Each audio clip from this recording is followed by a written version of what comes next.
Well, oh, look at there. How about a couple of items from the 80s? Yes, SP1 AR15 5.56. Pretty cool. Ooh, Python, Colt Python from 1981. Vintage. Yes, pretty cool. Some ammo. Hopefully a little ammo and everything we might need to enjoy these babies a little bit on this nice afternoon. When you're down in Tennessee where there's a life, you hear shots ring in the woods, take on 45. Life is good. She's whatever any price. It's coming here in Nashville neighborhood in the land of the free. Life is good. He's always shaking that ass. He probably if he could. His life is good. He wouldn't leave you even if he could. His life is good.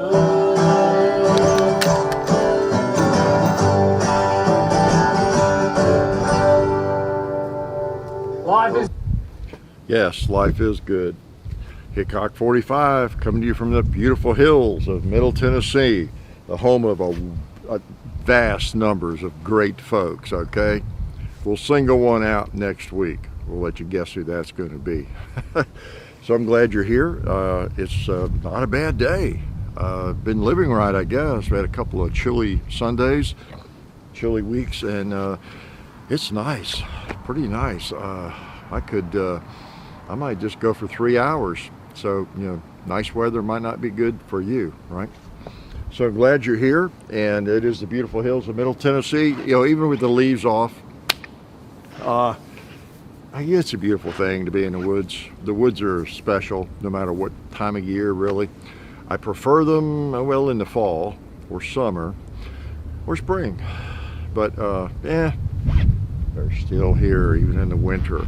And you know, you still have the privacy of them, and we've got the privacy of woods on like most sides. It's not ideal. I'd rather have about 200-300 acres, maybe 1,000, and be right in the middle of it somewhere. That would be cool, wouldn't it?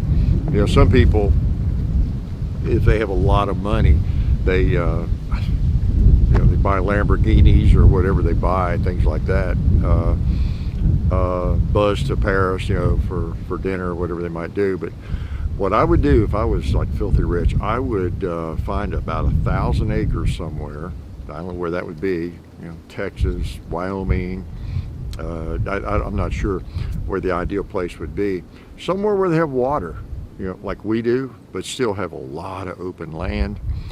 And that would just be my play. That would be my luxury. That's what I would spend enormous amounts of money. You know, if I won the lottery and had, you know, $100 million, yeah, they'd go into land, you know, a decent house and some barns and outbuildings and things, and probably a pretty nice shooting range, right? Yeah. You thought I was going to say a nice Hooters restaurant close by, right? No, well, maybe that too, but a nice shooting range, right? But anyway, glad you're here, and the woods are bare, but there they are. All these wonderful trees, oaks and maples and poplars, and standing in their splendor and their glory. It was a beech tree, by the way. Was that last week? I couldn't remember what the tree was. I was trying to think of it. Some of y'all reminded me. Yes, beech tree, duh. I've known that a long time.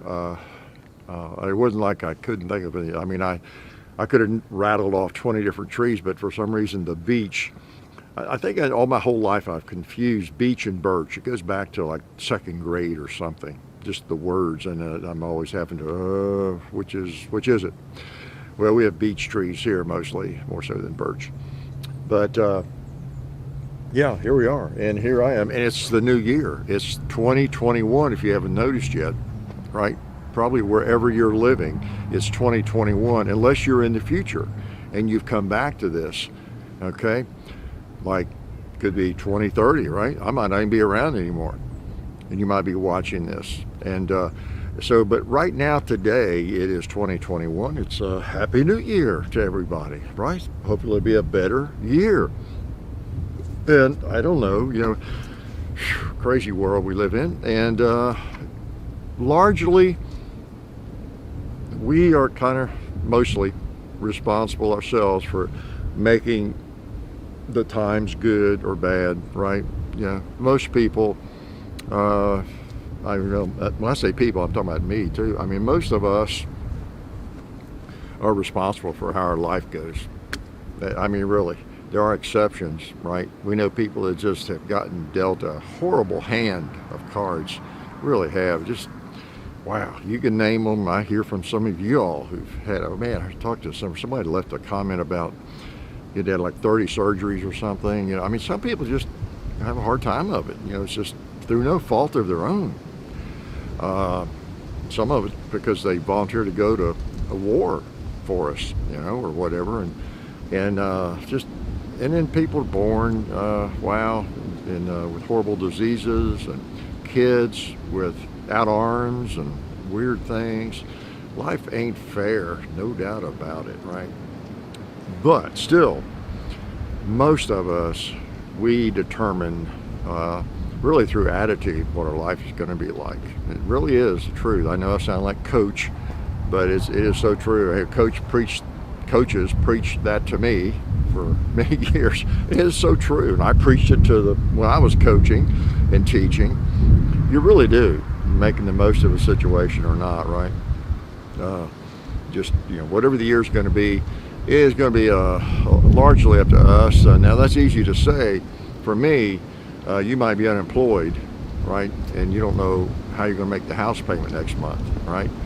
And so, yeah, that's tough. Gosh, I think about that a lot, and how fortunate I am, and that it hasn't touched me yet. Okay, I still look for the economy. The stock market's just one measure. It's gone well, but all this unemployment, people having gone out of business, these lockdowns and things, there have to be ramifications of that. You know, I don't care how strong the economy has been. You know, it has been really strong, right, the last year or so. But I mean, just have to be consequences for that. It may be in 2 months or in 6 months, and then all the money we're printing to try to make up for it to help people, which, you know, they desperately need. There's consequences for that. There's no free lunch, literally there's no free lunch. That's not just a saying. You know, you borrow a bunch of money from other countries, or you print money that doesn't exist, you increase the money supply, and it makes the money out there worth less. Imagine that. And everything, I mean, everything affects everything else. What a genius I am. So, I mean, the ramifications, the consequences are out there. They're coming. They may be slow. They may be imperceptible to a lot of people, or they may be manifested in different strange ways. But it has to. This has just been so crazy. You can't make up money. You can't create jobs that don't exist. You just it's just tough for a lot of people, and it's probably going to affect the economy. Maybe fairly dramatically down the road. Don't know. I'm not an economist either, right? I act like I'm a lot of things, right? I'm not even, a lot of people think I'm like this great shot. I'm not even the best. I'm not even close to being like a great shooter. You know, well, most of you know that if you've seen Rob Latham shoot, or any number of people. They're just some people who are unbelievable at shooting. And I ain't one of them. I do shoot a lot, and I can hit a decent sized target pretty well. It's kind of like ping pong, as I've said before. If you don't play ping pong, you're not very good at it. I can tell you that. It's a specific skill, right? If you've never shot a handgun, I can tell you, you're not going to be very good at it. Unless you're Mozart, you have something innate. I don't know. Now, some are going to be better than others that have never shot, but it's a specific skill. It takes time. It's hard, you know. And so, like ping pong, if you play it a lot, then you probably know somebody's played a lot of ping pong or pool, and they just amaze you. But they're maybe just pretty average or above average players, but they're not like pros. But it's really impressive, because they played a lot. And that's kind of where I am with shooting. And John, we've shot a lot, so we can shoot reasonably well. But wow, there are so many people at that next level and the next level and the next level that it's impressive to watch them. Rob Latham's like a machine, and others. So anyway, what was I going to talk about? Well, I'm going to shoot some more. Just notice what I have. Colt Python. I thought starting the new year, I thought, what do I want to get out? It's a nice day, something I would enjoy shooting. Not a gun we're about to do a review on or anything. I brought out the Ronin last week, I guess. That's the only firearm we have that we're going to do a video on. I'm waiting on a couple of magazines for that. I ordered a couple, bought a couple. One of you mentioned, Trip Research. And I was familiar with them, I guess, but they had some.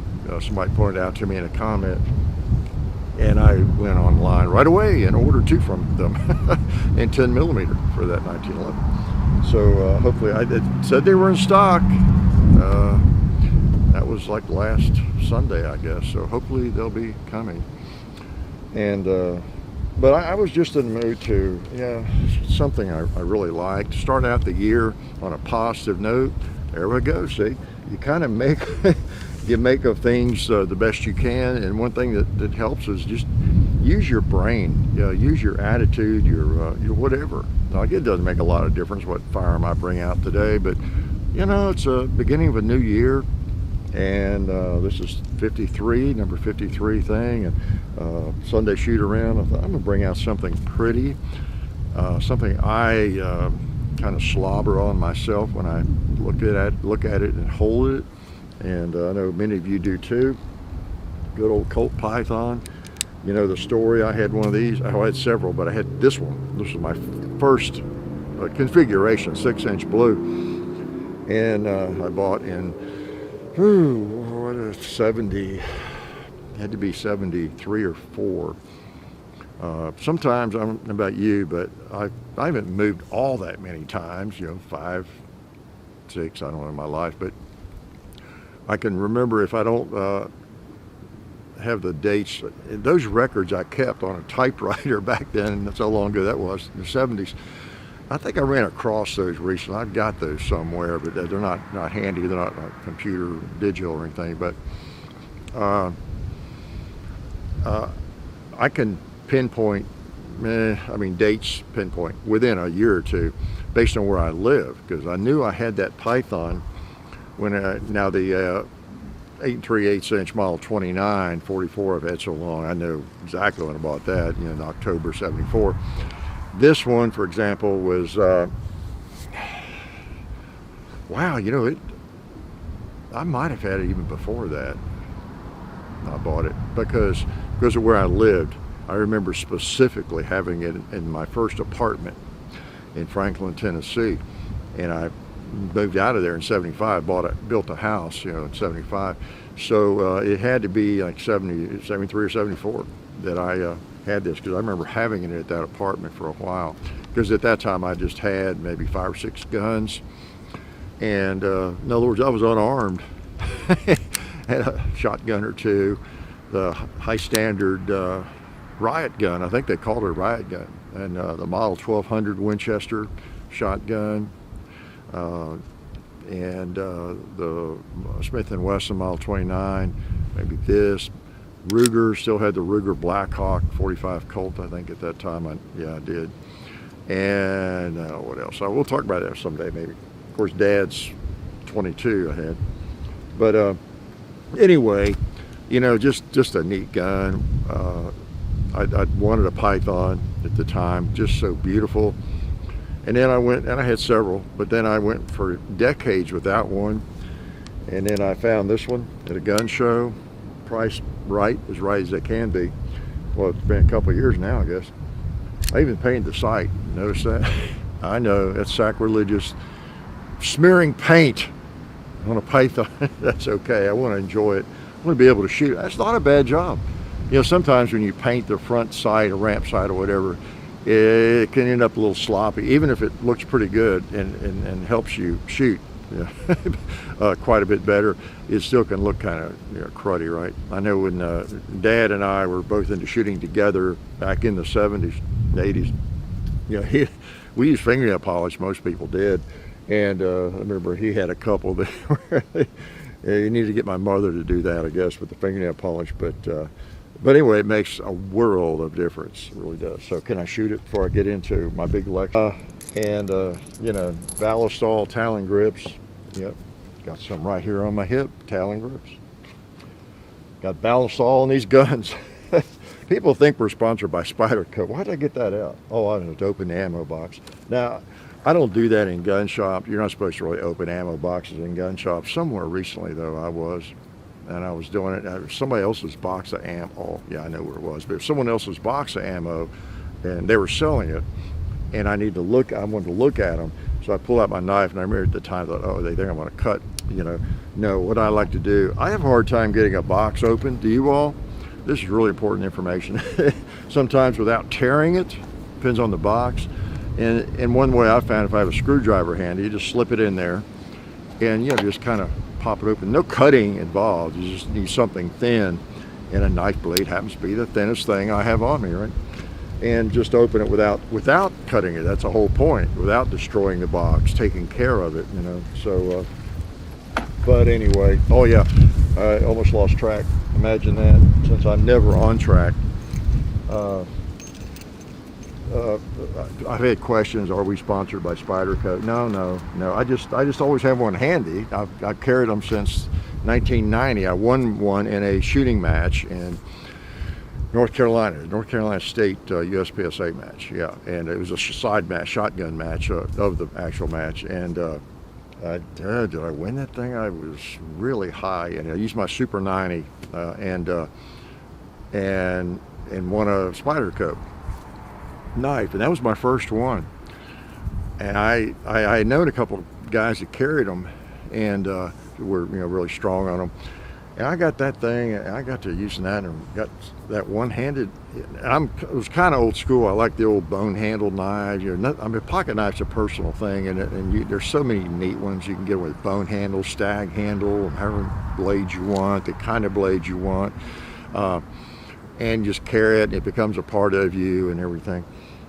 And of course, at that time they were all stainless, I guess, because that one was stained. I don't think they had the polymer handles on them yet at all, maybe. But I got to carrying that thing, and, you know, I'd pull it out.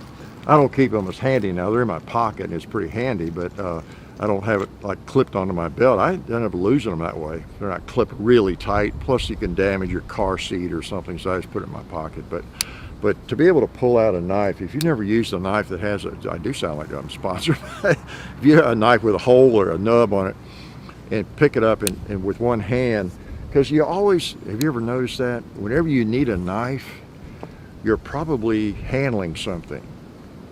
Pretty smart, huh? You might even have something in your hand, like this box I was trying to open, okay?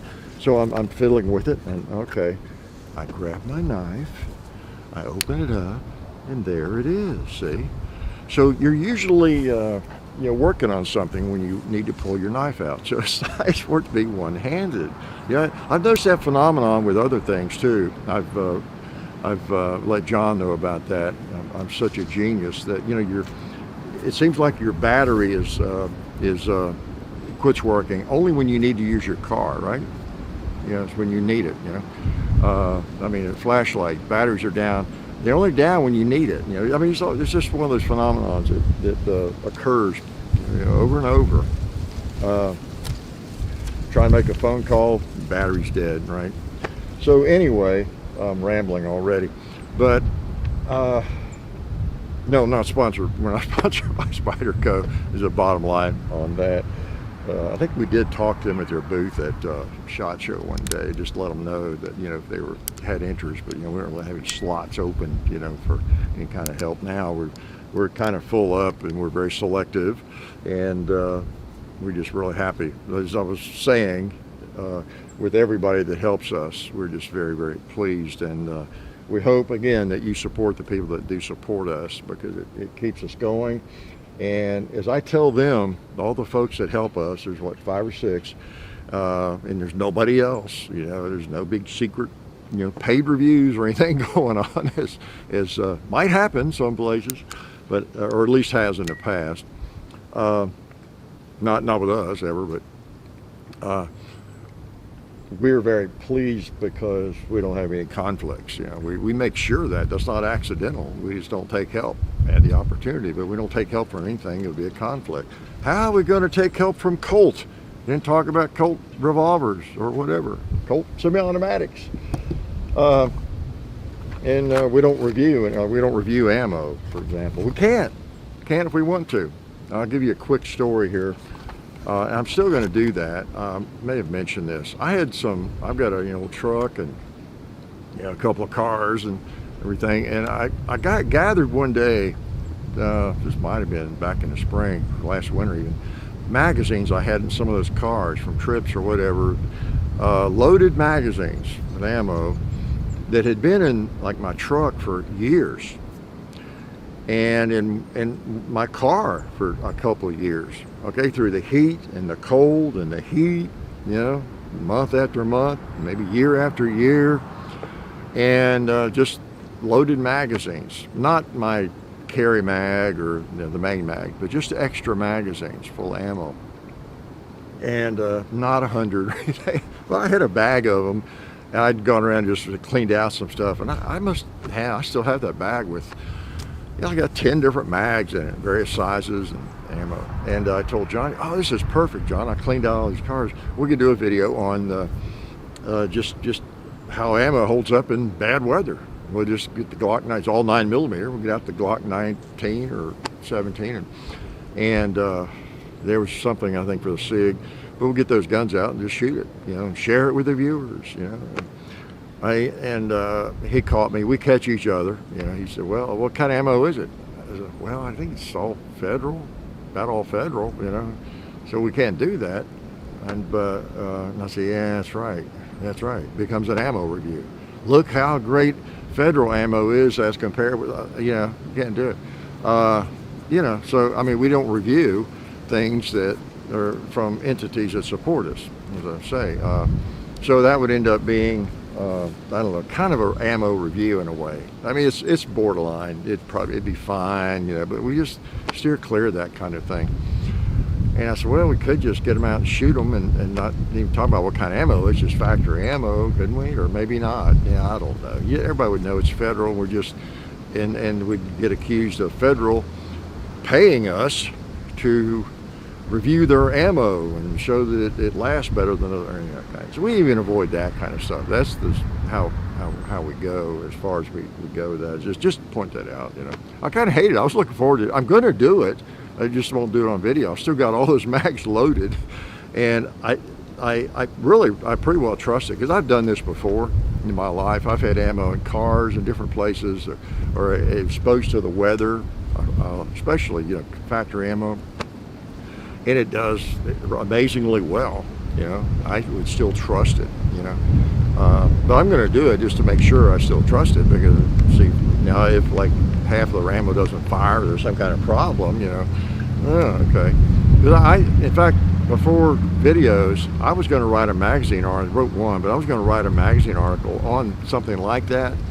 I decided it'd be cool, because you always heard about people spraying oil in their chambers, and you'd read articles or advice not to have your chamber oily or anything, like, for other reasons too, of course, but you don't want to get it into your ammo, the primers, because your carry ammo, and bang, you click, you're expecting to bang, get a click, because the solvent, whatever it is, WD-40 or anything, gets into the primer and all that.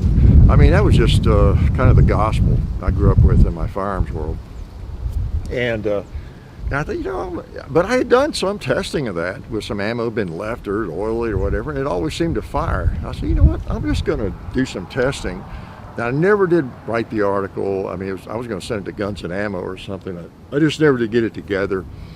I think I changed jobs or something in the middle of all that. But I had ammo, and I had notes, and I put it in plastic bags, and I left some in. I put some in a freezer, for a couple of weeks, and I wrote on there what exactly I'd done. I soaked some with WD-40 and put it in a bag and sprayed it in there and sealed it up. Left it somewhere. I think I put some of that in the freezer, and I put some of it just in the basement, for a long time. And I put some of it outside. I just did some of those sorts of things. I even soaked some rounds. I had I think it was WD-40 back then. Had a little jar of it, and I put some rounds down in that jar, submerged in it. And I put some hand loads of mine down in there and submerged in the WD-40. Closed it up for like weeks and weeks. And do you know what those things fired? I think I had a couple of the hand loads maybe didn't. But most of those things fired. I was like, wow. And everything that I did fire that was sprayed with WD-40 and the freezer, all that stuff worked. It really did. So I would expect all that ammo in those mags I was talking about to work. It's just, it's hard to do that with an ammo review without it being an ammo review. But I was just, for what it's worth, modern ammo is harder to kill than I think a lot of people believe it is. They seal the primers pretty well, and I don't know, it's just hard to kill, which is a good thing. Can I shoot? Okay. Oh man, I was better to load this thing and I didn't ever get to it, did I? Yeah, buddy, this is nice. Let me also remind you that I got 5 rounds. No, I didn't. John is going to be at the Zanies. It's the 5th, coming right up, a couple days. What's that, Tuesday night, the 5th, okay? It's the Dusty Slade Grand Old Comedy Show. So he's got a few minutes on that show. So that's at Zanies. You can go to their website and get tickets. That's in Nashville now. I think there's some other Zanies around. There's some other zany people around, right? Let's take a couple of shots here with this baby. The good old 1981 Python. Let's just reach out.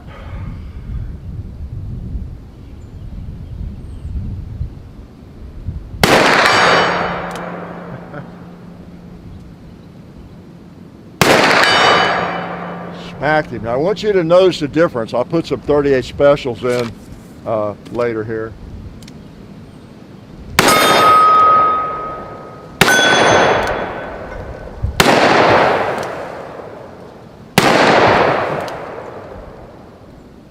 Click. Oh, I was gonna, those shots I was taking as I opened, I missed the last two. I was shooting that bowling pin, and I saw that 2-liter behind it. I thought, well, I don't really want to kill 2 of my targets with one shot like I do sometimes in regular video.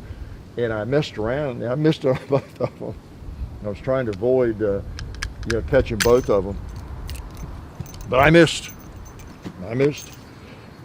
It happens. It happens. Oh, another firearm I have here is this SP1. You might have seen that. John's SP1. Except I traded him out of it. It's mine now, so I thought I'd break it out, take a couple of shots with it. You saw it on the table, right? It opened up. So try to give you all a look at what I've got out here before we start. So if that's worth anything, and I'm going to shoot that. Can I go ahead and shoot it a couple of times? All right, look at that thing, man. SP1. See, this was made in 83, I think John said, 1983. Yeah. And just a handy, lightweight, little, AR-15, the carbine, SP1 carbine. It just feels great. I've always liked it. And I finally traded him out of it. It took 3 or 4 guns to get it, but it was worth it. All right, let's try a red plate.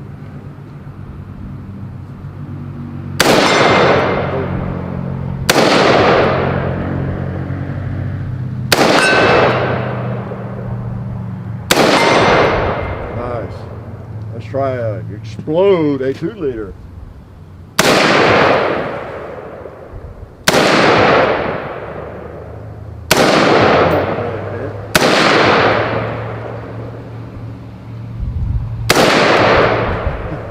There's a bowling pin right there. Oh yeah. That thing is so light, and it's just cool. Really shootable, and vintage. So I just always liked it, and you know, it's got a long enough stock for me. I've got that little bit of an extender on there. That helps me, and doesn't give much length, but just enough that just a nice little light. There's something to be said, of course, for all the new ARs and even heavier barrels. There's a lot, you know, going for those, of course, but there's something to be said for a lightweight AR that you're not going to go out and blast through 1,000 rounds, and just so handy. Lightweight, sights are on, and of course that one is just plain Jane basics. So pretty cool. Can I take a drink of Budweiser? You know better than that, right? You have to be careful what you joke about. We talked about that, right? You have to be careful what you joke about. It's a strange world. I made a couple. No, I want to give you a short lecture, you new people or you young people, maybe some of you old people, as we start the new year, okay? I feel like as an old guy, I need to be giving you some advice, as I always do, right? But that's kind of what I do sometimes on the Sunday shoot around. And, you know, I think it's a good time. We all make New Year's resolutions, right? And we don't stick to them. I've got a couple I'm going to try out. You know, I've let my weight get back up a little bit, and I've been weighing for a few weeks now every day, and it helps me because if I haven't lost anything, there it is, I can tell. Or if I picked up or whatever I'm doing, I can relate it to exactly what I ate the last day or 2 days, you know. And so I'm kind of on the road to that, but it's tough. It's tough to change habits. You know, I lost almost 40 pounds, well, it was about a year ago, and creeped back up about 10, and I'm going down. I'm determined to do that. So not just because it's a new year. The calendar is in a lot of ways irrelevant, right? It's man-made. We dreamed up this calendar, but still it's a time to kind of yeah, I don't know, it's a cutoff point or a starting point, you know, for things like that. But I think it's a good time if you're a young person, especially, and especially in this crazy world, these crazy times. You know, it's got to start anew. You know, it's time to maybe change gears. Think about what you're doing.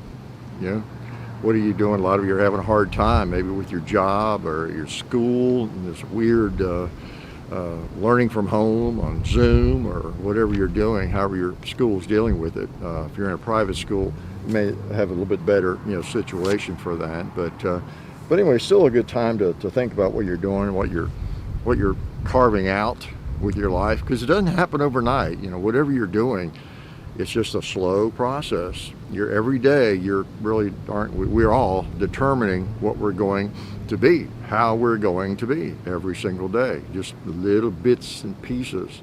We're building ourselves basically, or rebuilding ourselves. If you've been on the wrong track or a bad track, a slacker track, a track that's not going anywhere, you know it, you realize it, you know. There's always another track you can get on. You know, it's hard to change habits, so sometimes you have to get away from certain people or friends, you know, but you can do it. You know, think about where you want to be in 5 years or 10 years or 20 or 30. You know, I've talked about that financially. That really makes a difference. If you're saving now, what kind of money you're going to have like in 30 or 40 years or 25 years, it's an enormous difference, enormous. That $100 you have in your hand or in your wallet right now, you can go blow it, or that $1,000, or if you invested at all, even reasonably well. You don't have to be a genius investor, duh. That's all myth. That is mostly myth, right? Just in the market. And that $1,000 is, you know, it's $10,000 or $20,000 or more. You know, you get down the road. So don't look at it as $1,000. Look at it as like $30,000, because that's what you have thrown away by not putting it somewhere smart, right? But you'll look back on it. Use that investment calculator so that you'll feel really good and guilty when you're 40 or 50 or 60 years old and you have no savings. You will have known what it could have been you will think back to when you were 25. Oh man, yeah, I was making pretty good money. If I had just put that aside, I could have put 300 a week aside. I could have, and what that would be now, there it is now on the calculator. It would be in your account, you know. So anyway, but you can change gears, you know, and I always think, I watched It's a Wonderful Life. I just like that. It's sappy, right? But I love Jimmy Stewart, and every year I try to watch that. And it's just such a neat Christmas movie, and yeah, it's such a reminder. I think if you've never seen it, it's kind of the same story with Scrooge, right? But you know, what are you doing with your life, and what would the world be like if you never existed? You know, that's kind of part of the theme of that movie. And Jimmy Stewart's case, he really added a lot. He really added a lot. His life was really good. He made things better for a lot of people. He created a pretty good life. He didn't really appreciate it fully, but he did after the angel, quote unquote, showed him what it would be like without him. And so anyway, it's a good time to think about. It spurs the thoughts. You know, who would miss me? Like what would the world be like without you or me? What would be different? You know, would anybody miss you? Have you contributed in a worthwhile way to anything? Your family, your school, your community? Would you be missed at all? Would they be glad you're gone? You know, probably not if you're watching this, right? Hopefully you're a little bit of a thinker at least. But anyway, stuff to think about, isn't it? You know, there's just more to life than fretting over what people think about you on your Facebook post or your Instagram post, or how many people like your Instagram post or your Facebook post. They still do the likes, right? Or YouTube, whatever the social media platform is. Here I am, you know, saying this, and of course we have a big audience, but there's so much more to, that was almost accidental. There is so much more to life than just how many people watch you or like you on your social media platform. You know, that's kind of a virtual thing in a lot of ways, and you don't get hung up in that. You young folks, man, you've grown up with it, and you almost, many of you can't even relate to a life without it. So it's probably good to shut it down for a day occasionally. You know, at least make sure you're getting out into the real world more often, talking to people rather than just texting them. You know, because as I've said before, I think people develop a persona online that's really not necessarily like they are in person. Now, it's a lot like they are in person, right? You show me an idiot online, he's probably nobody you'd want to live next to or work with, right? But still, it can be amplified or exaggerated, I think, when somebody's sitting at their computer or phone and nobody's around and you're anonymous, more or less. You can be quite the idiot, can't you? But anyway, you know, and I mean, maybe more importantly than there is life beyond Instagram and Facebook and YouTube and all that, there is life beyond trying desperately to get attention, to get clicks. You know, there's so many people in the world, they're just doing nothing but, you know, just trying to get clicks and attention. Now, lots of times that translates to money. So I guess we understand that, but still, wow, it's created monsters out there on the internet, hasn't it? Maybe not monsters, it's created some weirdness, weird folks, even within the Second Amendment community, whatever that is. You know, I hear that phrase all the time. Firearms community, Second Amendment community, I don't know, however you define that. There are over 100 million gun owners. So, you know, it's like the adult population, is that what you're talking about? And I know what people mean by it, generally speaking, but depending on who uses the term or the phrase is really, you know, how it's defined, right?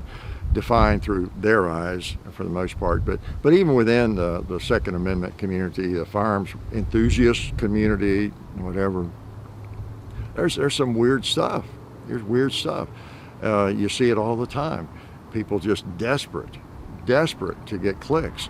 And, you know, whatever they're doing, saying outlandish things or being overly dramatic or attacking other people, whatever the heck it is, it's just so silly, so silly. You know, that would be my advice to anybody. Whatever you're doing on YouTube or on Facebook, Instagram,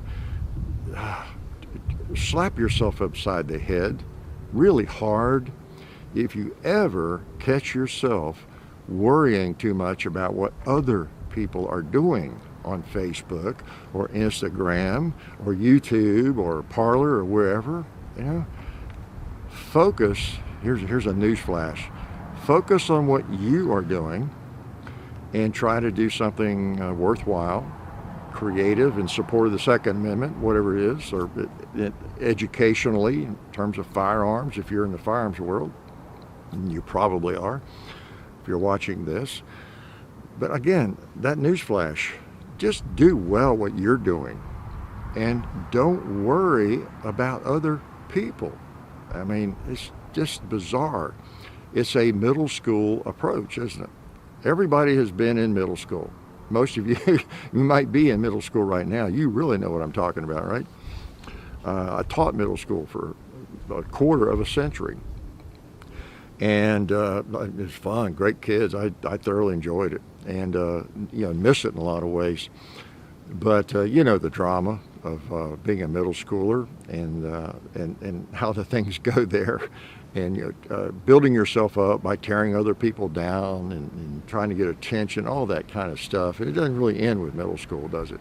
In fact, it doesn't end with adults. Just look at social media. Yeah, look at politicians, look at everybody, you know. So it's not really a middle school thing. It's almost just a middle school thing. It's kind of an insult to middle schoolers, you know, really, when you get right down to it. It is to the ones I had. I had some great kids, and I see adults behaving really worse than they did. But anyway, try to avoid that stuff. I mean, there is a world out there beyond just trying to get attention, and you know, find it. Just do something well. And you know, envying other people because they're more successful, there's no future in that. Now, use them as an example. I've always done that. And I don't know, depends on how you use the word envy. I might envy people, but I don't hate them. I think with some people, envy morphs into hate, right? It really does. We see a lot of that in the world today. See it in the major cities, I think. But I mean, that's part of it, you know. I mean, like, I could envy people. I jotted down some people I could envy really easily, and let that turn to hate. And wouldn't that be ridiculous? Because here's some people I envy. I mean, I don't lie awake at night thinking about it, but I could envy Brad Pitt. He's a handsome guy, right? At least the women think he is. I could envy, and I'm very handsome too, but I'm just a little bit below Brad Pitt, right? I could envy a lot a guy named Rob Latham, right? Why? Because he can shoot so well, way better than I can. I could let that turn to hate. Matt Damon. Now, I don't agree with him politically at all, but he is like an incredible actor. You know, I mean, Good Will Hunting. You know, it's just like one of the best movies ever of all time, I think. I mean, he is just unbelievable as an actor. Anything I've ever seen him in, I could be envious of him. Even though I'm going to win an Academy Award for Strain 100, I could really be envious of Matt Damon. I could be very envious of Cindy Crawford's husband, or Hugh Hefner. I won't go into that, right? Ian, Forgotten Weapons. I could be very envious of Ian. Why? He knows so much about so many firearms, and he's so articulate, right? He's a very intelligent guy. So I could be very, envious of him. I could hate him. John Lovell, his name right, the warrior poet. I could be envious of him. He's a great operator, right? And he is extremely, how shall I say, proficient in communicate, a great communicator, put it that way. I've seen enough of his stuff that he is this really sharp, great communicator. So I could list 1,000 people I could be envious of, and I could let that hate, or that envy turn into hate or something, and I could go into all of their channels, or whoever has a YouTube channel, and I could just hammer them about things, right? Or actually, better yet, I could hammer them in our own video. We got a bigger audience than a lot of those people, right? I could just hammer them in our videos. That's even better, I could pick apart something about them. Everybody's got a negative in their life. I could find it, and I could just talk about it a lot, and it would make me. I'd get a lot of attention. I'd get a lot of views, a lot of clicks out of it, wouldn't I? But anyway, that's kind of where that leads, I think, sometimes for some people. Now, I don't really have that as a part of my DNA. I might really admire people. For me, I admire people. I don't know, envy is, I guess, a negative term, isn't it? It just in and of itself. But I used to envy certain basketball players when I was playing basketball, that I wanted to play like them, but I didn't really envy them. I guess I did to some extent. I admired them, and I tried to emulate them. I wanted to play and be able to do the shots and moves that they did. So, but I never, it never gets into that level that it does with some people. And I'm so thankful, not to pat myself on the back, I'm just glad that I was built this way, that I don't ever really let envy or admiration or whatever, just people that you just would love to be like or have what they have or whatever, never does it get into a negative area, hating on them because I can't do something somebody else does, right? Or I don't have something they have, and I just hope that. So I don't understand it. I never understood when I was teaching middle school.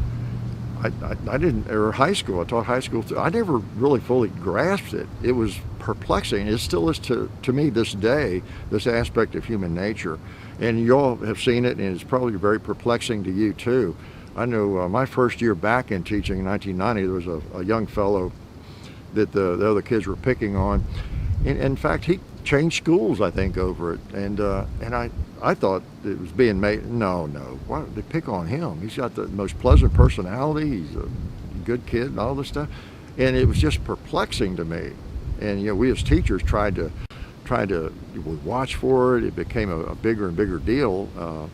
Back in the 90s, just trying to get all of the, well, not buffaloing, but just picking on other kids. We wanted to just eradicate that, at least from our environment. And we did a really good job of it, but you can't get all the bullying out. You can't get it all out. You can do a pretty good job of it if you really watch for it, and you educate the kids about it and talk to them about it a lot and how silly they're being and all that kind of thing, but you just can't eliminate all of it. But it was just always amazing to me, sometimes the kids who we would find out that were more or less targeted, okay, whether they were girls or boys. It just 9 times out of 10, 95 times out of 100, it was the neatest kids. It was just, but maybe that's why. I guess to answer my own question, right? But it was crazy. But anyway, it's an element, a negative side to human nature that we would be so much better off without it. And that's my advice to you. If you can avoid that, if you're young, if you're in your 20s, your 30s, or your 80s, or whatever it is, minding your own business, take care of what you're doing, what you're trying to do, try to do it well, and not be so concerned about other people unless it's to learn from them, right? Try to get your clicks, try to get your attention, try to get your money or whatever it is by doing whatever it is you do well. That's my New Year's advice, okay? I mean, it gets back, what bothers me about when you see this in the firearms community, whether it's usually social media, stupid social media stuff, is that it's the very thing that we all hate about the gun banners, right? The politicians or groups that want to ban our guns, they want to take away our rights. It's these busybody folks more concerned about what we're doing. We're not even hurting anybody, and they are just preoccupied with us. And we just wish they would go away, leave us alone, and let us do what we do, as long as we're not hurting anybody, right? Well, you know, you see that stuff within every group, though, right? Trying to get into other people's business. So anyway, that's my advice for what it's worth. Now, the other piece of advice I have is even more important. If you have a nice firearm like this, you should be shooting it and not talking too much, right? But it's a new year, and I wanted to throw some advice out there. Kind of a pet peeve, some pet peeves of mine, and to me, they're pet peeves about human nature, you know. And that's the thing. You really can't expect a lot of that to go away, because it is kind of human nature. Some people reach a point of enlightenment. Definitely not wokeness, that stupid term, but enlightenment, a maturity where they get beyond that. And if they start to even feel a little jealous of somebody and have a negative twitch at all, I like to think that's where I am, that I just slap myself upside. No, be happy for that person, okay? That's the mature way to look at it, I think. All right. Oh, I know. I want you to see the difference now. Think back now. I know it was a long time ago when I put that 357 Magnum round or two on the gong. This is a 38 special, and see if it takes a little longer to get there. Because when you're shooting 38 special, the gong is twice as far away.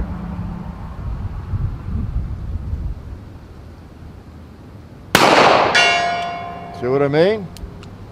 It's instead of 80 yards, it's what, 160? Is that right, Kentucky?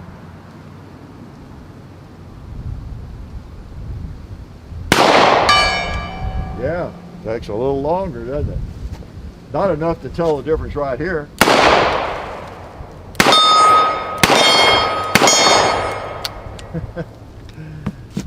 Fun to shoot 38 specials, it really is. And we forget that for so many years, there were no magnums. People were still well defended, right? You know, Jim Cirillo, whoever you want to look at. I mean, you know, we got by, but still, it's nice to have a magnum. If you have a nice firearm like this, you could shoot 38 specials for about 3 lifetimes, probably, and not damage it. So that's something to think about too. I shoot some magnums, but I'm fine with 38 special. It's shooting. Your target's shooting. What difference does it make? When it does make a difference, though, is when it's a firearm you carry for self-defense, right? And sometimes I carry like my little K-frame 357 Magnums, and so I definitely shoot magnums in those to make sure I know where they print and how they feel and all that, you know. I see a 2-liter down there. It's just still sitting.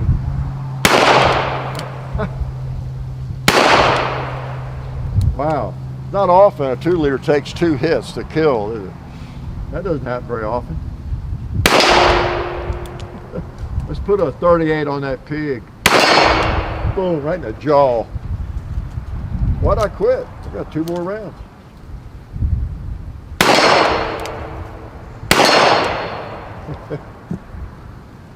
Oh man, a Python.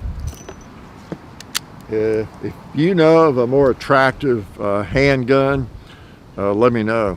I mean, I know everybody's got opinions on what their favorite handgun is, but as far as attractive, it's hard to beat a Python. And you know my stance, I prefer a Smith in most ways, but these things are just gorgeous and a great range gun. The cylinder latch is just not as intuitive. It's just that simple. It's not. But man, they are beautiful. They are beautiful. They really are. I like that. Okay. And then I'm going to shoot this thing. You know, one thing I was going to talk about last week, I had a vintage gun out, but you know, it's interesting. A lot of people, speaking of this, are, are collectors of these old guns and spend a lot of money on the old Smiths, penned and recessed Smith & Wessons, detective special Colts, Python, you name it. Military surplus firearms. I mean, brilliant deduction, right? Brilliant observation. Shooters spend maybe more money, I don't know, at least as much probably, on these vintage firearms and these designs. And maybe the gun makers, and they are taking a look at that, but maybe they need to think about that a little more even. I know Smith has their classic line, and Colt's coming back with some of these and different firearms. But firearms companies seem awfully quick to change and upgrade and improve models. And lots of times it's not necessarily that much of an improvement. Most of the time it's a cost-cutting step, isn't it? And sometimes it does. It cuts costs, and maybe it makes it stronger. Maybe there's less likely to be a problem with some part or whatever. Maybe it won't wear as much. But it's awfully difficult for us to trust that it's actually better, because in most cases it just looks like cost cutting. It really does. Like on Smith, for example, when they quit pinning the barrel and they quit counterboring, the chambers. And I know Colt, I don't think has ever done that. So yeah, it's not necessary maybe. The pin barrel is probably not essential, and then some other things. But and then of course sleeving the barrels on Smiths, that's supposed to be better in some ways and all that. But I don't know. I'm not buying it necessarily. I mean, I'm sure a new Smith & Wesson, the classic series, is probably just, although we had one seize up on us, we had to send it back, remember? That could have happened with an old one. But I don't know. I'll take the old ones. I will. I don't care if they are a little bit better. They're just so cool, and I hate for those to change. I mean, you can upgrade some firearms, but do they really need to be upgraded? As I've said before, kind of jokingly, but really seriously, if I want a high-tech firearm, if I want serious upgrades to my handgun, for example, okay, as we think about how firearms have evolved, if I need and want some serious upgrades, something that's going to be more effective for me, you don't need to change whether the barrel's pinned or sleeved, and that. Old revolvers work fine. Just leave the way, just like a flintlock. They work fine, where they are. I will buy a Glock if I want innovation, or a FN or M&P. I will carry that. Okay, if I want real innovation. All right. So you gotta be careful messing with classic designs, because a lot of people like them because they are classic designs. They work, but they're also classic. So the fact you do something to a revolver, for example, to make it better, quote unquote, or a lever action to make it better, there really was nothing that wrong with them ever to begin with, okay? I mean, well, maybe in some cases. So you're messing with a classic design, and a person doesn't have to be an old fogey like me to think that way. Look at the market.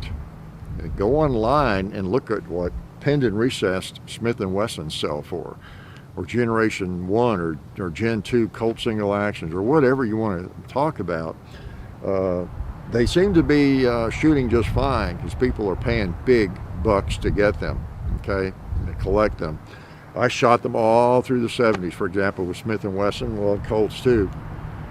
Oh man, thousands and thousands of rounds through the 70s and 80s, and not once did I encounter a situation where, boy, that barrel needed to be sleeved, Anyway, people are spending a lot of money going back to get these classic designs. So, and you got to be really careful. I think you're almost better off as a manufacturer to not try to duplicate the classic design unless you truly have done it. Like put a stupid key lock on it. That doesn't quite do it, does it? All right, so let's shoot this Colt. Oh, yeah, I got it dirty again, so we just fired a couple of times. SP1, pretty nice rifle. Have I decimated all my targets? There's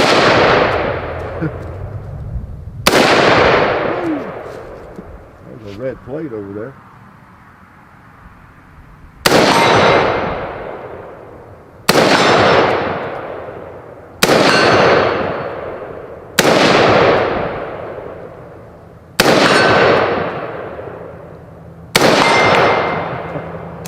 I'm having to shoot around that tree or just along the side of it, which reminds me again of there's a video where I don't know, I'm facing the camera and my golden retriever's back there running around or something, and there's some people over the years, they've just they about to have a heart attack, you know, dog's on the range, you're going to shoot your dog. I mean, people act like you're just going to turn around and start, you know, blindfolded, start slinging bullets or something.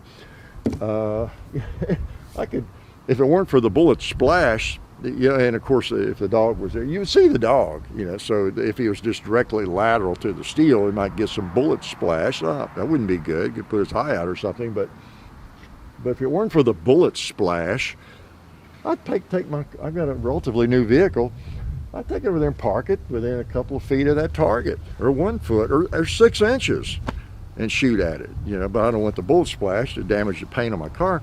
I'm not going to shoot my car, you know. Now, even if I'm a pretty bad shot, when I pick this up and I shoot that, that's, I don't know, whatever it is, 60, 70 yards at red plates.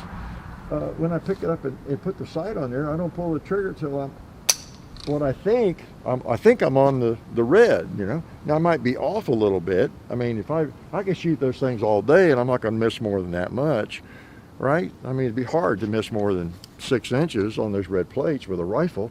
Even a handgun, miss it by that much. So, you know, people just act like, oh, you're shooting over there, you're gonna hit all those trees, or you're gonna you know, shoot the dog, or what? What if a squirrel is over there somewhere? Well, I don't know. Mainly, you'd have to be right there hiding behind the target or something. Okay. So anyway, yeah, I've gone too long again, but you know, it is a new year. And, you know, I know I've gotten too philosophical, but I wanted to a little bit on this first one. And you young people, I worry about you. I worry about you in this strange new world we're in, because you know, I've lived a lot of life, and I guess it sounds arrogant, but I'm really glad that so much of my life took place, you know, when it did. Wow, you don't know it at the time, but things are always a little crazy, right? But nothing like what it is now. And I don't mean the bug that's going around, I mean just the way people are, and with social media and just everything has turned people into animals, right? It's a crazy world we live in, and I'm really glad. I think I'm very fortunate in people my age that for, wow, essentially 40, 50 years, we didn't have any of that, you know? So that's a long time. Think about you, say you're 30 years old, that you're living in a time you've never known the internet, for example, and you're 30 or 35, you know, 40 or something. So that's my life. Used actual pencil and paper, typewriters. I learned to type on a typewriter and wrote all my papers in college on a manual typewriter, you know. So, you know, I'm really glad I lived through that. I know I sound like the old guy talking about walking 3 miles to school uphill both ways, you know, but really I'm beginning, I've never really been like that, but I have recently determined that, yeah, my life was a lot better than I thought it was, really, that I lived during the time period that I did and that I have. Hope to live a lot longer. But, and I've always been very adaptable to like technology. I was one of the early people into it. Man, boy, I tell stories. Whew. I was on the bleeding edge, in fact. When I came back to education in 1990, I was very instrumental. I had help, but we started a laptop program with my class and the school where I taught. It was extremely innovative. I'd written proposals to Apple and IBM, and IBM came through, and it ended up an IBM kind of project. But there were like 2 or 3 in the country, and there were people coming from all over the country to visit my class. That was a real blast. I had just been back in teaching for about 3 years, and trying to work with 7th graders on laptops and get them saving their files correctly, and we had a server, local area network there within the classroom, and all this, everything was wired, and it was no internet at that time really. But man, it was and it's trying to teach through it, not just teaching a computer class. It was teaching English and using the computers as much as possible where it made sense, and then the problems, those early laptops, wow, that was what caused me to pull my hair out. And still trying to teach the curriculum to achieve and all that, and but it was still extremely innovative.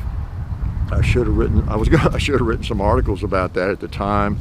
I could have published lots of articles on that, but I just didn't have time. I was too busy pulling my hair out, and even spent the night there at times just repairing computers, keeping them going, cloning hard drives and things. And when one would go down, and some kids' laptop wouldn't be working, they'd be without one for days. What do you do with them? They don't have a laptop. You had to make provisions for that. Just all sorts of things like that. And then people just wandering, and I had to keep my door open all the time because there'd be people walking in, just walk in. The headmaster, whoever, could walk in with 3 or 4 people from Oregon or somewhere, or Texas, and wanted to observe, and just unannounced quite often. And we're just trucking on, So anyway, that was I don't know if I've talked about that before, but anyway, my point there was I've never been resistant to like new things. I was early into Glocks, polymer pistols, I should say, which it happened to be Glocks, right? And so I've never been afraid of that sort of thing. Something works better, I'm all for it. Really always have been. But I do like the classic. I don't like things to be changed just for the sake of changing it, I guess. A little bit sentimental, I guess. It's something you use all the time. Like, I've got the same hammer I use for almost every nail I drive. I bought that hammer in 75, for example. Changed handles on it 2 or 3 times. It's just neat having something that works and stick with it. It's kind of neat. I used to do that with lawnmowers back in the 70s. I had about half an acre around my house to mow. I'd buy a $100 lawnmower, push mower. It was kind of a project. You just keep that thing running. I would do it for years and years and years. I learned to put points in them, and I know I've blown up a lawnmower too, but it's just kind of neat to run the same mower and see how many years you can get out of it. I don't know. It's like, why change but if something is better, hey, I'm all for it. I love the new technology in cars. I love it. That whole world has changed so much. It used to be, well, you need a new car. The new car smell is going to go away pretty quickly. It costs you a lot of money, of course, and depreciation the first year or 2, and all that sort of thing. I tell you, these days, some of the things on cars, adaptive cruise, for example. When I saw that, well, I wasn't sure at first. I was looking at a Highlander a few years back, and it was on one I was test driving, and I don't know about this. I don't know, But then I bought my car. I was sorry I didn't get it. The next car I bought was a Yukon. I got that adaptive cruise. I love it. Like, I don't ever want to buy another car. I miss it on my truck because it's an older truck. I don't ever want to have a car that does not have adaptive cruise. And all the electronics now, you have the sensors and everything. The thing I want on my most recent new Yukon that I hate, I got it a year just before. Now they have the 360 cameras, on the Yukons. That's what because I saw that on a few cars I was looking at 3 or 4 years ago, and I don't know, for me it's just easier. I have a harder time, I don't know, turning around, seeing over here the blind spots and all that. And if you're in a car that sits up a little higher, In fact, on my other Yukon, I hit a freaking rock in a bank parking lot just before we were going out west to SHOT Show one year. Yeah, I don't know, I parked and you get in those things and you can't see anything down below the fender, right? And I spun or turned and scraped against a rock right there against the curb. They had these big rocks they thought were so decorative or whatever, or just to keep you out of the grass. I don't know what it was, but kept me out all right. Anyway, if I had 360 cameras, you don't know what that is. Check it out. It's on more and more vehicles now, where it's like a bird's eye view looking down on your car, and the cameras are actually on your mirrors and around, but somehow technologically through computers and chips, it's exactly like there's a camera above your car, what, about 10 feet looking down on you. You can see, if there's a quarter lying on the road and you don't want to run over it with your tire, that you can avoid it. It's just marvelous. So that's the only thing I'm missing. But anyway, the technology there has increased dramatically, and so I'm totally accept all that. I love it. It's going to be in every car. It'd be silly to even talk about, in 10 years, I guess, but it's a wonderful thing. And I'll tell you what's made it wonderful. I remember back in the day, I wasn't even trusting of power windows. My first Volvo I bought in the 80s, early 80s, I didn't even want power windows on it, because I had known people and I just had trouble with them back in the day. And so, but obviously there's no problem really with those to speak of. But technology and vehicles, sometimes it works, sometimes it wouldn't. And one of the things you think about is, I don't want that thing too complicated, too complex. It's just something else can go wrong, right? And there's a lot of validity to that argument. Just something else that can go wrong. But I have to say, the last two vehicles I've had, relatively new, have all this new technology and the sensors and the lane changer and all that stuff, everything but the 360 cameras, and nothing has gone wrong with any of that. And that's a lot of miles I put on them too. The only thing that went wrong with one Yukon was around the satellite antenna up there. It leaked on me after like 15 months. It actually leaked when it rained. I thought, give me a break. It wasn't even covered by my extended warranty, so I have a bad taste in my mouth over that, as you can see. But that really wasn't a high-tech issue. That was a rubber gasket issue. The electronics really are working really well, I'll have to say. So I'm impressed. If you've had trouble with them, let me know, because I am going to stick with it, and I can't wait to get a car with those cameras on it. What do you want me to shoot before I let you go? I'll shoot one more thing. I think we need to shoot this beautiful Python again, don't you? I'll run some magnums through it just to make sure we don't have any little bit of lead residue. We have a video on that if you haven't seen it. What's it called? Getting the lead out, I think, because you want to be careful about it. You don't want to shoot a bunch of lead bullets, non-jacketed bullets, like 1,000 of them, and have your barrel caked with lead, and then be shooting jacketed rounds. Okay.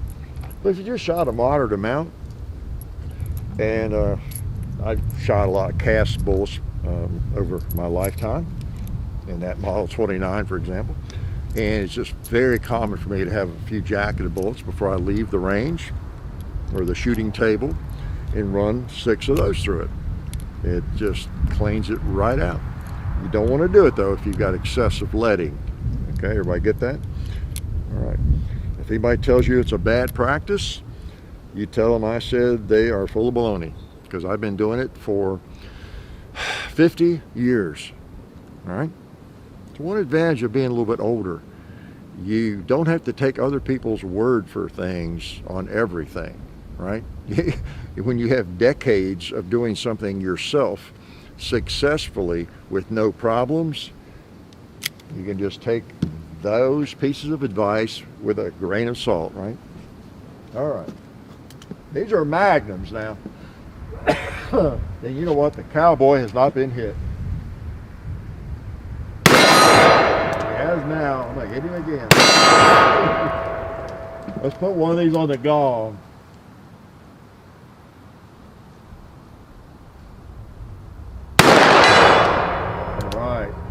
I'm gonna try a red plate on the left. I'll leave you with misses here. You watch that. All right, I don't have to leave you with a miss. Let's try this bull hog, or this hog, whatever it is. Quick. Yeah, you know how it is. I don't like to quit on a miss, and yeah. So what is that? That's a weird looking 357 round. Might be a 5.56, huh? So anyway, I'm gonna let you go. I've gone long again. I apologize. I get to rambling, pontificating, giving advice, and that sort of thing. I talk too much. So I talk too much when I'm not giving advice, right?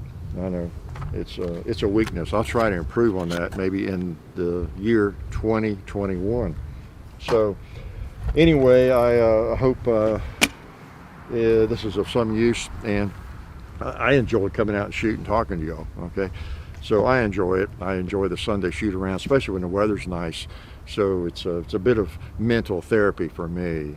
Okay, it really is nice. I love doing the videos, as you know, but you do, you know, even though ours are long, it's a firearm, and you know, trying to remember what I want to tell you about it and show you about it, and that kind of thing. There's a little bit of I don't know, it's not really pressure or stress, but you know, we want to, you know, stick to the topic and cover the subject and shoot it, and you know, that kind of thing, and not go too fast, and be relaxed. But this is fun because I don't have to think about any of that about the gun. I don't have to tell you anything about these guns unless it just comes to mind.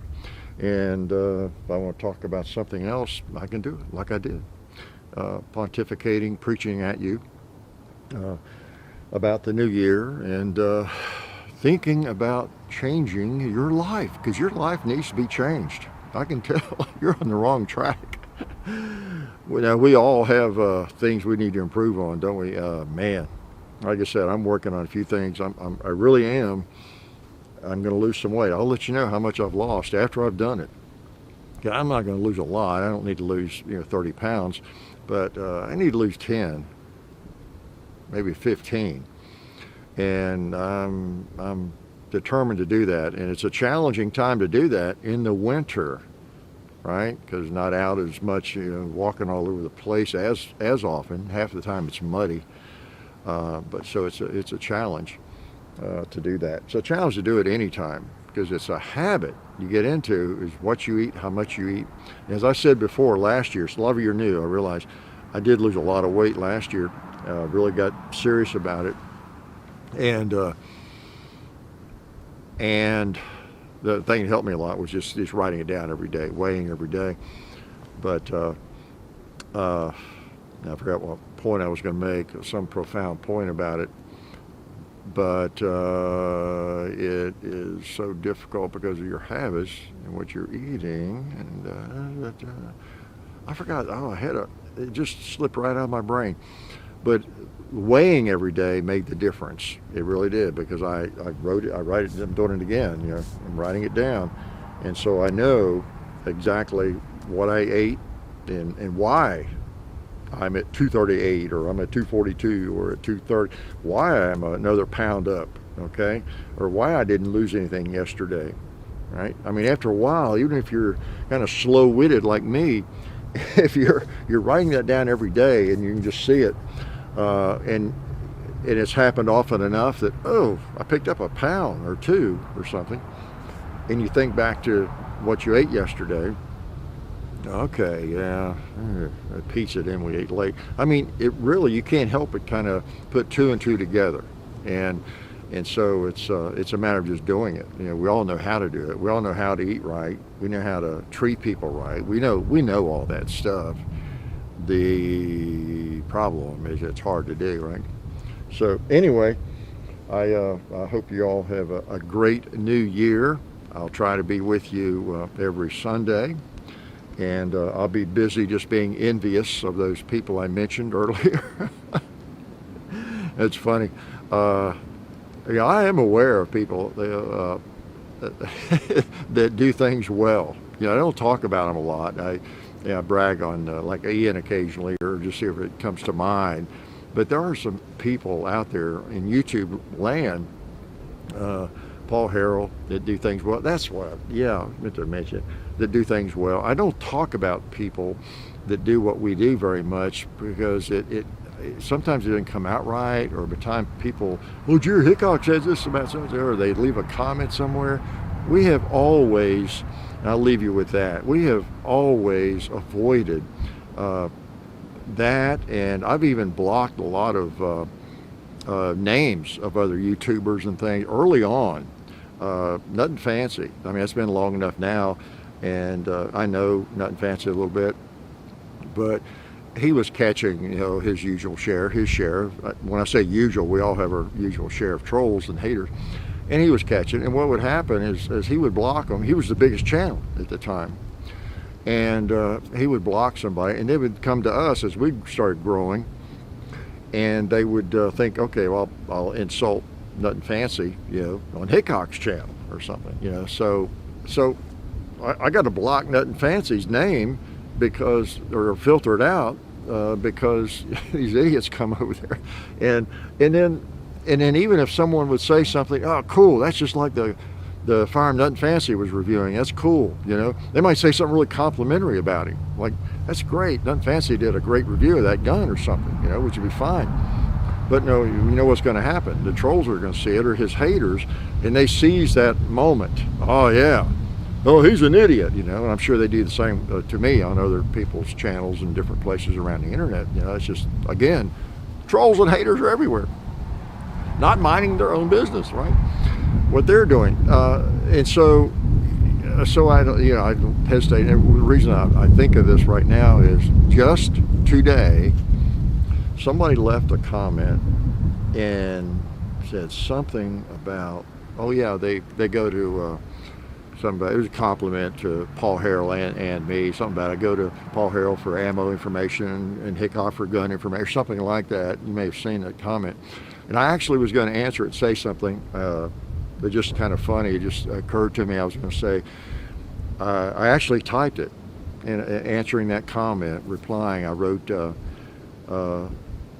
yeah, Paul is, quote, what you call a professional, unquote, and smiley face. I actually had it typed, and I was about to click reply, and it hit me. I said, I better not do that. I mean, people are going to misinterpret that, or even Paul might say that oh, I'm being smart aleck, or I'm making fun of him for thinking he's a professional or something. It's just a shame people are the way they are. But I didn't leave that comment because because I love that line he uses. I'm what you call a professional. It's funny whenever I see it. It's great because he is a professional. I mean, we're all professionals to some extent. We make our living doing this, but I mean, it's a great line. It's cool, and wish I thought of it. And so I was just kind of saying it out of a tribute to him. I was going to type, but things get misinterpreted, and man, this might be a surprise. I don't think it's a surprise to any of you really, but it might be to some trolls and haters. I have better things to do than insult fellow YouTubers, okay? Fellow gun people. I have better things to think about. Going back to my sermon, I have more, I won't say important things, but I have things to do, occupy my mind about what I am doing. I don't need to make fun of anybody, okay? Unless it's in jest or I'm having fun. I know will understand it's a joke. So you won't ever see a comment from me. I mean, there's imposters out there on the internet, Hickok 45 imposters. If you ever see somebody insulting anybody and they're supposed to be Hickok 40, it ain't me. I don't do it. For one thing, it'd be bad. It'd look bad. Even if I wanted to, it would look really bad, right? I'm smarter than that. And besides, I got better things to do than that. Here's another news flash, piece of wisdom for new people or young people. Just again, focus on what you're doing and try not to spend your time making up insults for other people. You might get better, at what you're doing. You really might. Okay. So anyway, I thought when I deleted that and didn't post it, that's a shame. But that's just the way it is. For one thing, it's also understandable because you don't know when you don't hear someone say it, what their attitude or inflection is. So in defense of people that might misinterpret something I would write or you would write, you always have that. Whereas talking here to you in the camera, you know what I'm talking about, and I can say something. You can tell by the way I say it if I'm trying to be mean or I'm trying to be sarcastic or something, right? So anyway, but yeah, I know what people are. There's some people doing great. John Lovell, I mentioned, great stuff. Warrior Poet, and just many others.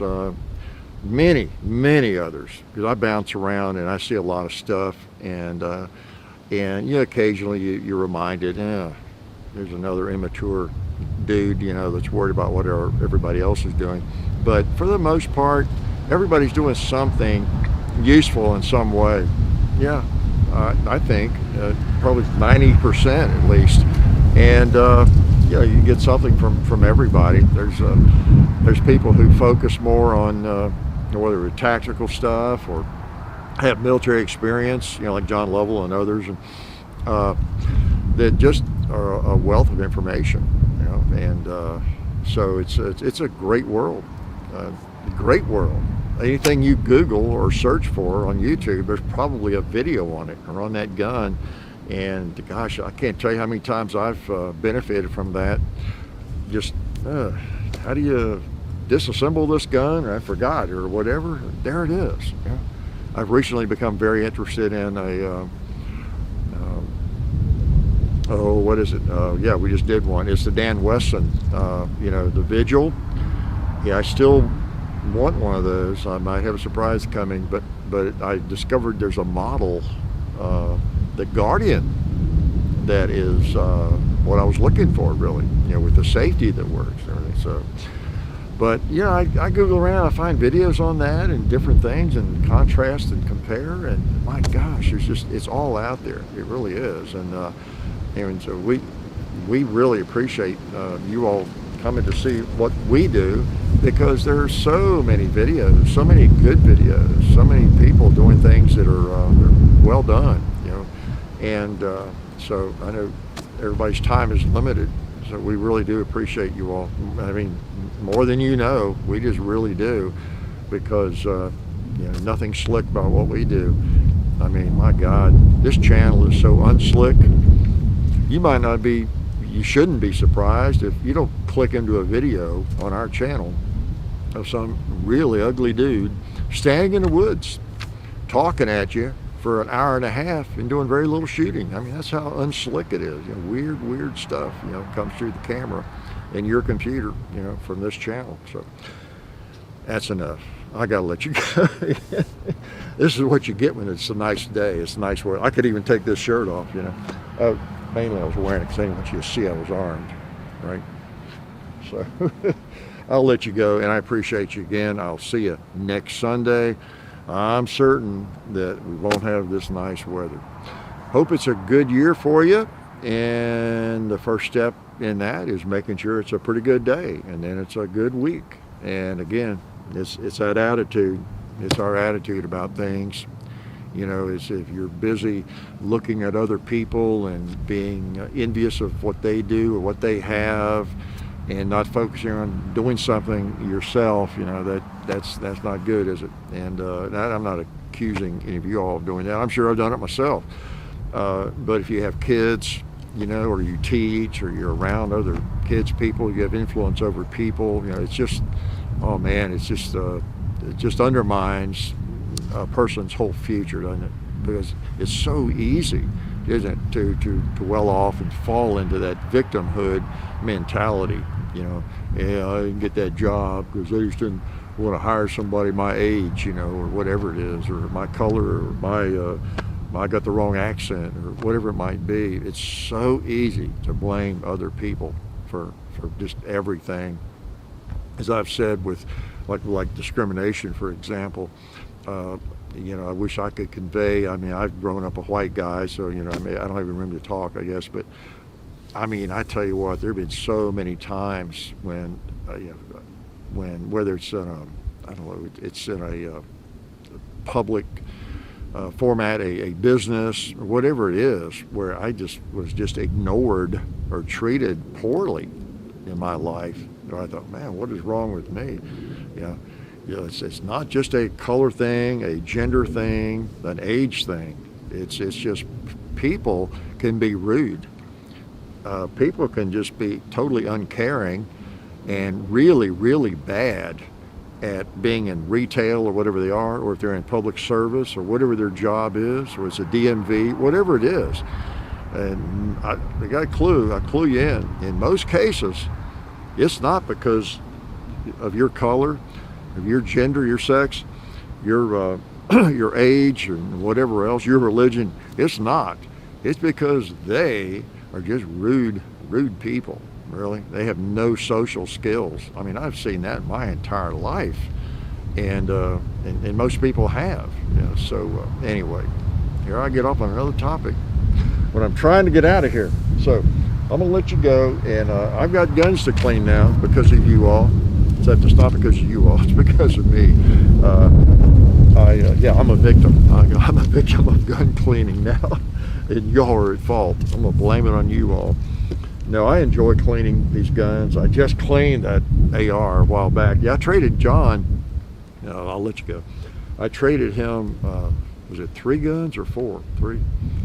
Yeah, an old Mauser, the Russian Capture, and a couple of handguns, a couple of Smith & Wessons. Because I wanted it, but I didn't want to pay market value out of my pocket. These darn things, wow, I mean, they were like 20 or 2,000, 2,500, you know.